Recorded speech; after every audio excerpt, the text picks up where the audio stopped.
Assalamualaikum warahmatullahi wabarakatuh. Baik, terima kasih banyak teman-teman semuanya. Saya akan melanjutkan beberapa video sebelumnya tentang bagaimana persiapan kita untuk lanjut studi baik level master atau PhD. Nah, di video kali ini saya akan melanjutkan tentang bagaimana cara kita mencari supervisor yang kira-kira nanti bisa match atau relevan dengan bidang studi kita. Jika pada video sebelumnya sudah kita jelaskan bagaimana caranya, langkah-langkahnya mencari supervisor, mulai dari mencari prodi, kemudian profil expertnya atau supervisornya, sampai nanti kita memberi atau mencari emailnya untuk bisa kita hubungi. Nah, di video kali ini saya akan membagikan cara lain bagaimana kita nanti bisa mencari supervisor yang kira-kira match. Oke. Nah, yang pertama apa? Yang pertama mungkin nggak banyak kita sadari ya. Barangkali misalnya kita sering ikut konferensi, sering ikut seminar, dan lain-lain. Nah, di sana pasti ada tokoh, gitu ya. Ada tokoh, ada profesor, ada tokoh besar yang biasanya diundang untuk menjadi pembicara utama atau keynote speaker.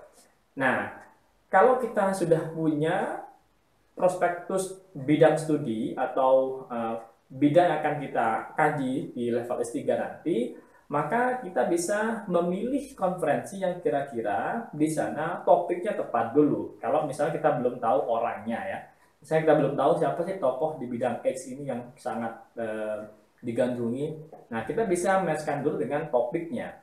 Misal topiknya tentang bahasa dan kuasa atau pengajaran bahasa asing. Nah, siapa kira-kira tokoh di situ? Kalau belum tahu, tidak apa-apa. Berarti kita fokus dulu pada topiknya. Kita cari konferensi yang kira-kira topiknya relevan di bidang itu. Kemudian kalau di sana ada tokoh besar yang diundang di konferensi itu, maka kita bisa tembak tokoh itu untuk dijadikan calon supervisor kita atau calon pembimbing kita. Nah, cara gimana? Perlu kita ikut conference itu. Misalnya itu conference yang gratis kah, online kah, offline kah, maka kita perlu investasi waktu untuk mengikuti conference di bidang itu. Dan kita perlu hadir di saat beliau itu menyampaikan materinya. Nah, kalau bisa, agar kita memberikan impresi yang bagus, maka kita bisa menyempatkan atau maksa diri kita untuk bertanya di saat conference, saat beliau itu menyampaikan materi. Nah, di sana maka biasanya akan teringat ya, karena ada penanya, dan sekian banyak peserta tidak akan banyak yang akan bertanya. Misalnya bisa 3-6 penanya. Oleh karena itu kesempatan kita untuk memberikan impresi bahwa kita memang memiliki kompetensi di bidang itu dan ketertarikan di bidang itu. Sehingga nanti untuk follow up-nya, bisa setelah conference, kita berbicara dengan beliau, minta waktu untuk berbicara lebih detail tentang topik kita.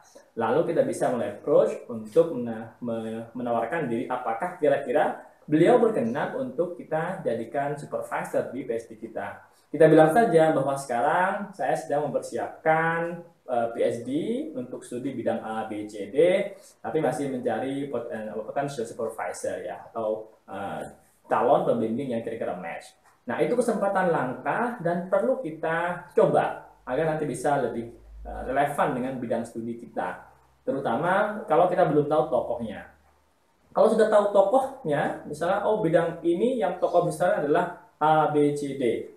Misalnya di bidang penelitian bahasa, applied linguistic misalnya, kita ada tokoh di Kubota, Suresh Candraraja. Nah, misalnya pas kebetulan ada konferensi yang beliaunya menjadi speaker, maka kita usahakan hadir.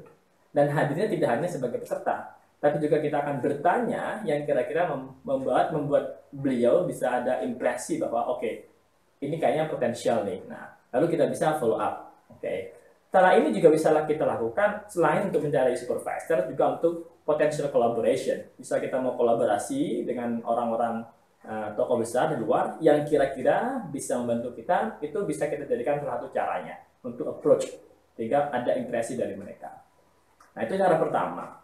Nah, apa cara yang lain? Misalnya ternyata kita belum punya kesempatan atau belum sempat untuk mengikuti konferensi atau belum ada tokoh yang kira-kira bisa kita approach. Nah, cara yang kedua adalah kita perlu aktif untuk mencari informasi mengenai kepenulisan. Misalnya ada call for paper untuk special issues. ada call for paper untuk book chapters, dan lain-lain. Nah, karena biasanya kalau kita sudah punya bidang studi yang sangat kita geluti, maka di sana kita minimal sudah punya beberapa prospektus people ya yang kira-kira punya kompetensi di bidang itu. Nah, caranya untuk biar memberikan impresi yang bagus juga, maka kita bisa ikut call for paper-nya. Kita lihat editornya di sana, atau guest editor kah, atau site editor kah yang di call for paper itu, atau call for special issue itu, lalu kita bisa kirim abstrak. Nah, kita usahakan tulisan kita bagus dan dapat diterima. Sehingga misalnya ternyata tulisan diterima, dieditori oleh tokoh tersebut atau orang tersebut, nanti follow up-nya kita bisa approach untuk apakah beliau berkenan untuk menjadi supervisor kita. Nah, paling tidak beliaunya sudah memiliki track record, ada punya gambaran. Oh, orang ini sudah pernah menulis di sini dan dia punya kompetensi di bidang ini.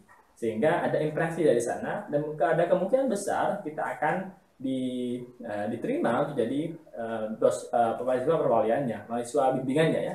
Nah, itu juga cukup potensial. Nah, masalahnya sekarang kalau kita tidak tahu atau tidak mengikuti update perkembangan kepenulisan, belum lagi update keilmuan, maka agak susah ya melihat siapa tokoh yang bagus di bidang ini, bidang X, bidang Y. Oleh karena itu, bisa memperbanyak jaringan dengan sosial media. Kita lihat apakah ada info siapa yang sedang mencari call for papers, siapa editornya. Jadi kita lihat profilnya, oh ini cocok, kita kirim abstrak, kita tulis. Kalau keterima, alhamdulillah, nanti setelah itu ada follow up yang cukup bagus, cukup promising. Ya, itu cukup promising. Nah, cara yang ketiga, misalnya itu sudah kita lakukan atau sembari kita lakukan, selain itu ada cara yang ketiga, menurut saya juga perlu atau bisa kita lakukan. Apa yang ketiga ini? Yang ketiga ini adalah kita bisa mengaktifkan beberapa profil di misal Google Scholar, ResearchGate, Google, dan lain-lain. Nah, dari sana nanti kita bisa cari nih, kita klik siapa bidang studi yang kira-kira paling relevan dengan kita lihat profilnya, baru kita mulai mengontak beliau. Oke, so itulah beberapa cara agar nanti kita bisa menemukan calon pembimbing yang kira-kira pas dan relevan dengan bidang studi kita. Bisa kita gunakan semuanya, kita menebar pancing ke sebanyak-banyaknya ya. Nah, dan penting juga misalnya ternyata dari sekian tips tadi belum berhasil, maka cara yang lain adalah kita perlu mencari informasi di semua kampus, di beberapa prodi atau jurusan, kita kontak orang-orangnya, kita cari emailnya, lalu kita sebar email ke masing-masing orang tersebut. Tapi itu agak sporadis, karena kita belum tahu teknik seperti memancing ikan saja. Kita kirim sebanyak-banyaknya, barangkali ada yang merespon, lalu kita bisa follow up. Tapi cara itu perlu kita barengi dengan mencari informasi sebanyak-banyaknya dari kampus-kampus tertentu, orang-orang tertentu yang kira-kira potensial dan relevan bidang studinya. So, good luck untuk persiapan studinya. Thank you. Assalamualaikum warahmatullahi wabarakatuh.